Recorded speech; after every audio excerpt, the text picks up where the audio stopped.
आज जो है आज के इस वीडियो में जो आपको है कंडीशनल सेंटेंस के बारे में बताया जाएगा। और यदि आपने आज के कॉन्सेप्टों को सही प्रकार से सीख लिया, पूरे वीडियो को देख लिया, तो आज के बाद मेरी गारंटी है कि भविष्य में कभी भी आपको कंडीशनल सेंटेंस जो होते हैं उनसे प्रॉब्लम नहीं होगी। तो आइए देखते हैं क्या दिया गया हमारा कंडीशनल सेंटेंस।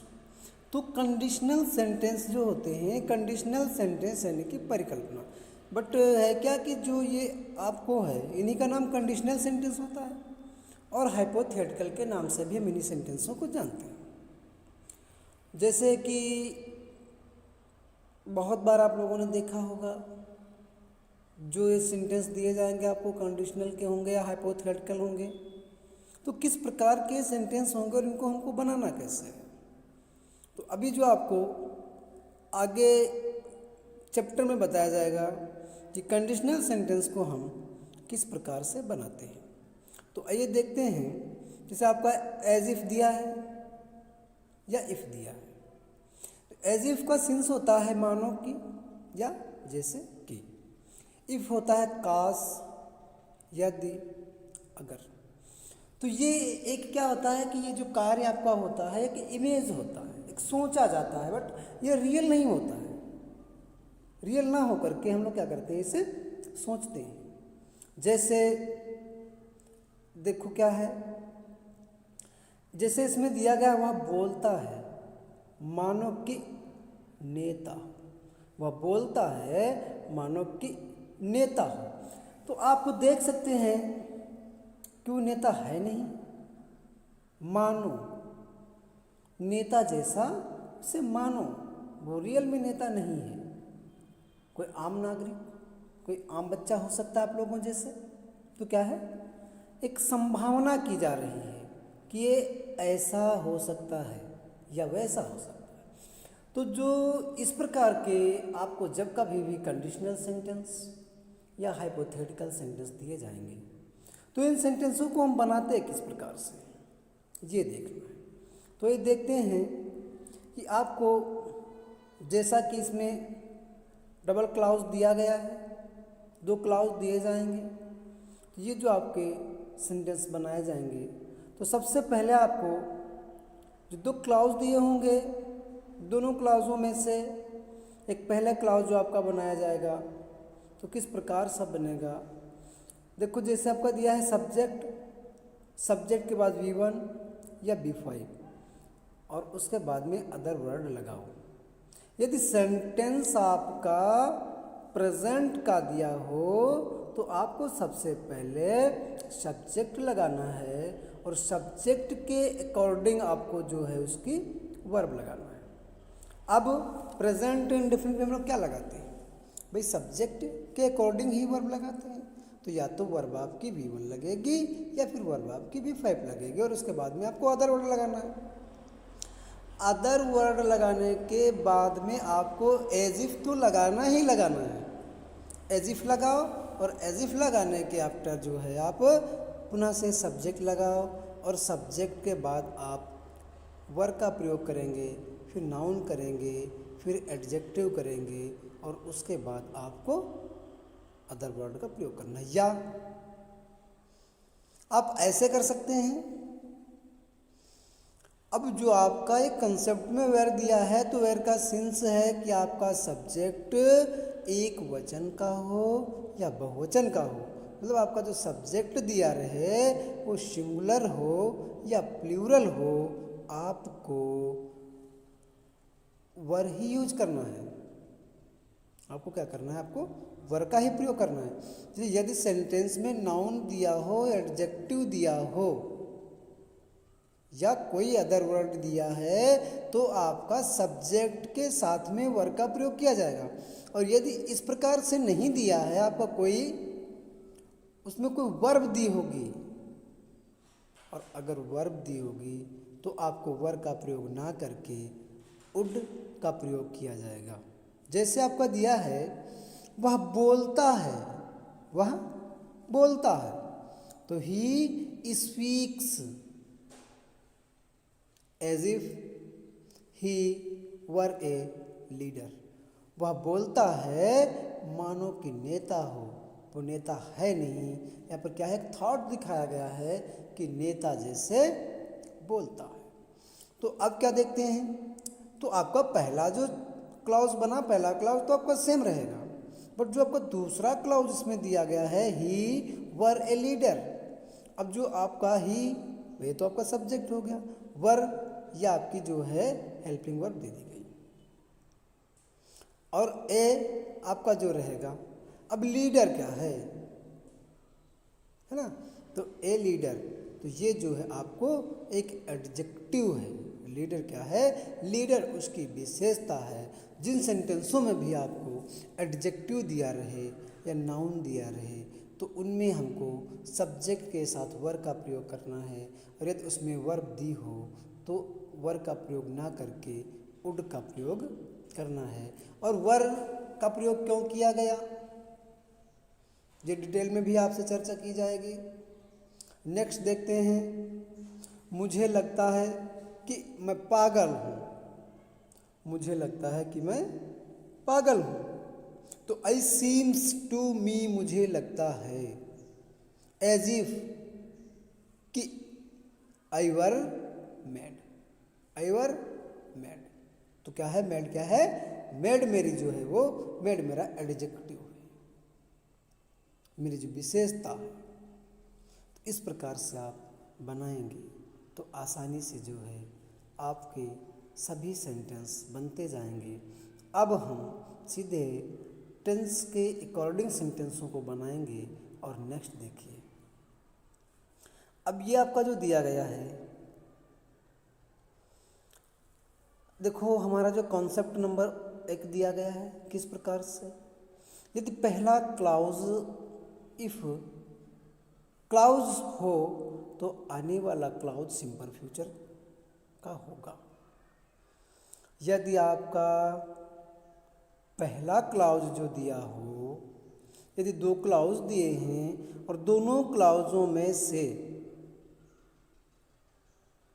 जो आपके क्लाउज दिए होंगे, 2 क्लाउज दिए होंगे, तो जो आपका पहला क्लाउज होगा, यदि वो पहला क्लाउज इफ क्लाउज है, कौन क्लाउज है, यदि आपका पहला क्लाउज इफ क्लाउज है, तो आने वाला जो आपका क्लाउज होगा वो फ्यूचर का होगा ही होगा।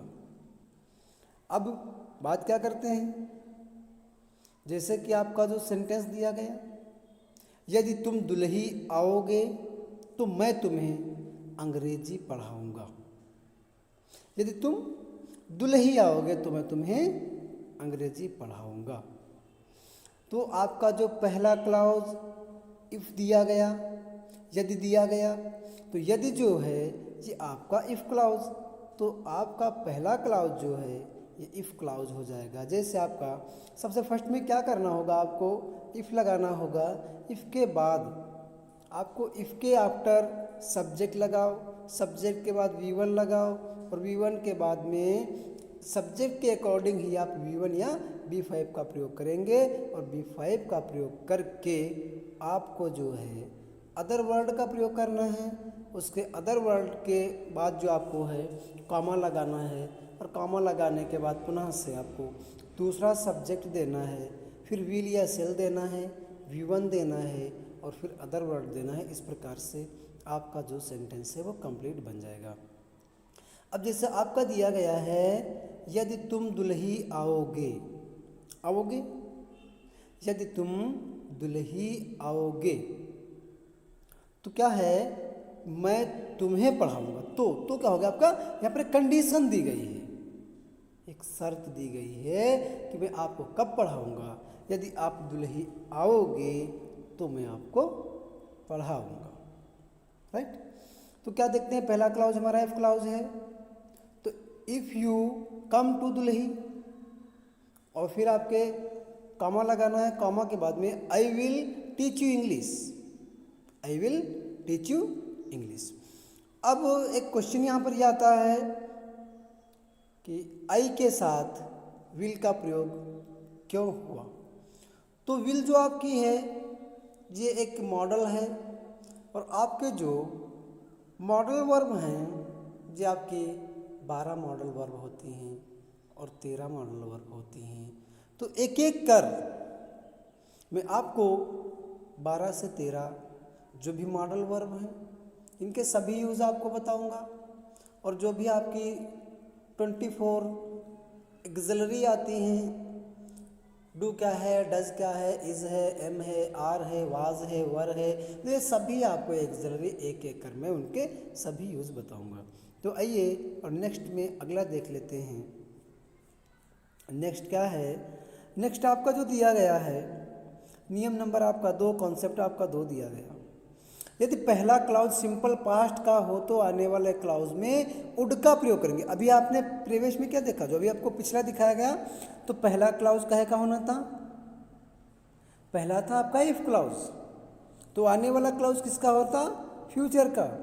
इसमें आपका पहला क्लाउज कहे का, पहला क्लाउज यदि सिंपल पास्ट का है और उसमें आपका फ्यूचर का था, कौन था देख लो ना, क्या है, पहला क्लाउज क्या होगा, फ्यूचर का, तो दूसरा भी हो गया फ्यूचर का। लेकिन जब दोनों क्लाउज फ्यूचर के होते हैं तो फ्यूचर से दोनों क्लाउज नहीं बनते हैं।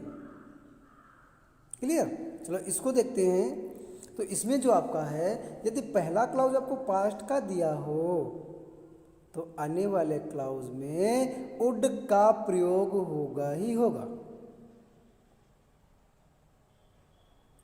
तो if subject plus V2 plus other word, और सेम वही कंडीशन आपकी रहेगी, जॉइंट पे आपको कॉमा लगाना है, फिर पुनः आपको सब्जेक्ट लगा देना, और सब्जेक्ट लगाने के बाद में आपको वुड लगाना है, वुड के बाद आपको V1 लगाना, और V1 लगाने के बाद अदर वर्ड लगाओगे। इस प्रकार से जो आपका सेंटेंस है वो क्या हो जाएगा, तैयार हो जाएगा।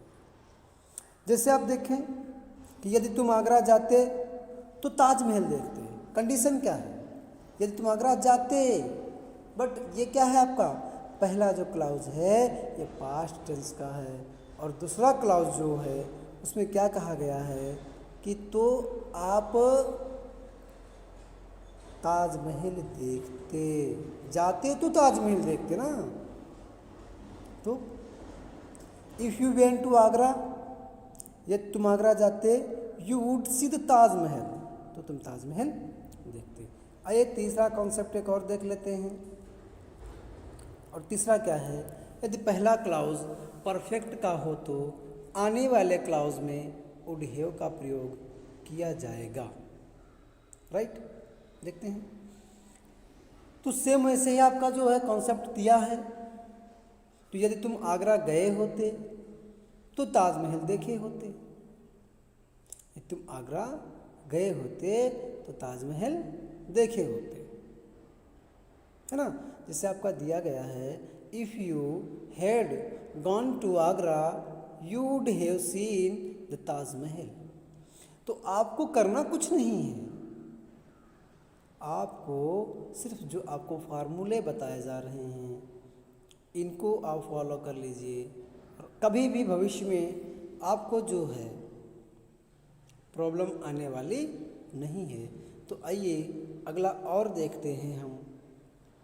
अब ये आपको जो दिया गया है कॉन्सेप्ट नंबर 4, इसमें क्या है, यदि आपका इफ़ दिया हो, सब्जेक्ट रहेगा, वर रहेगा, प्लस नाउन रहेगा, प्लस अदर वर्ड रहेगा, बैक जो आपको कॉन्सेप्ट बताए गए उन्हीं कॉन्सेप्ट्स के अकॉर्डिंग जो आपका है सभी कॉन्सेप्ट दिए हैं, आप बेहतर तरीके से इनको समझ सकते हैं। जैसे दिया गया आपका, यदि मैं तुम्हारी जगह होता तो ऐसा नहीं कहता, बट जो कहा गया है कि इमेजिन की गई है, आपने कुछ कहा होगा, तो जो दूसरा बंदा है, जो दूसरा बच्चा है, वो क्या कर रहा है, इमेजिन कर रहा है और कह रहा है यदि तुम्हारी जगह मैं होता, जैसा आप बोले ऐसा मैं नहीं बोलता।